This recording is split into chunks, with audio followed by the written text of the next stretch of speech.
नमस्कार मित्रांनो, आपल्या आजच्या या बोधकथेचं नाव आहे घराला स्पर्श कळतात। राहत्या घराला 4-8 दिवसांसाठी कुलूप लावून जाताना जरा जीवावरच येतं। एक हुरहुर वाटते बंद दाराकडे बघून निरोप देताना। मग मनातल्या मनात आपणच घराला सांगतो, येतो परत 8 दिवसांत, तोवर सांभाळ रे बाबा। तेव्हा घरीही उदासल्यासारखे भासते।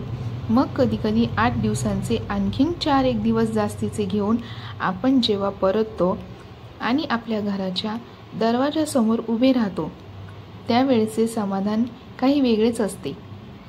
प्रवासाचा अर्धा क्षीण नाहीसा होतो। पण बहुधा वाट बघून घर जरा रुसलेलं असतं। दार उघडल्यानंतर घराचं हिरमुसलेपणा जागोजागी जाणवतं। मारुलतेची छाया पसरलेली असते। निर्जीव घर भासते।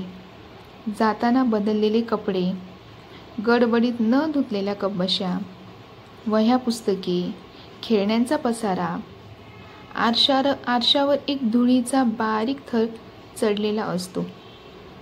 रोजचीच फरशी डोळ्यांना आणि पायांना वेगळीच लागते।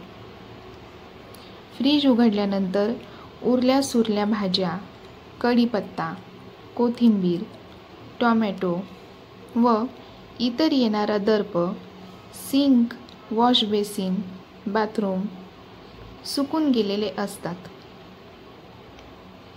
वाट पाहून घराच्या छताचा जीव त्याला टांगलेल्या फॅनसारखाच टांगणीला लागलेला असतो। भरीसभर म्हणून प्रवासातून आणलेल्या बॅगा व सामान हॉलमध्येच अंग पसरून बसलेलं असतं। आता सांगा बरं, घर कसं रुसणार नाही? रुसलेल्या रागावलेल्या घराला मग ती आवरायला घेते। मलूल झालेल्या तुळस, मोगरा, गुलाबाच्या रोपट्यांना नाव घातले जातं। इतके दिवस अंधार पांघरून बसलेल्या खिडक्यांचे पडदे सर्रकन दूर होतात आणि श्वास कोंडलेल्या घराला ताज्या हवेच्या झुळकीने हायसे वाटते। 2-3 तासांत सारं काही जाग्यावर पोहोचतं। ती भरभर तिच्या लाडक्या पुन्हा देखणं करते, गोंजरते, त्याला त्याचं घर पण पुन्हा बहाल करते। घराच्या डोक्यावरून मायेचा हात फिरवते। त्या ओळखीच्या स्पर्शाने मग मरगळलेलं घरही विरघळतं आणि सुखावून खुदकन हसू लागतं।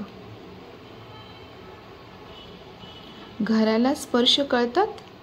हो, कळतात। त्याला आपली माणसेही कळतात। आपली सुख दुःखही त्याला ठाऊक असतात। आठवून पहा, काही आनंदाश्रू, काही हुंदके, दुःखाचे कड कधी फक्त घराच्या भिंतींनाच माहीत असतात। तर अशा आवरलेल्या घराला मग हातात चहाचा कप घेऊन थोडी दमलेली ती समाधानाने न्याहाळत 2 घटका बसते। तेव्हा लाडात आलेलं तिचं घर तिच्याकडे पाहत हसतं। तिलाही मनात वाटतं, कोणाची दृष्ट न लागो, शेवटी बाईच घराची आई असते। कशी वाटली तुम्हाला आजची ही बोधकथा? मला नक्की सांगा आणि माझ्या चॅनलला लाईक, शेअर, सबस्क्राईब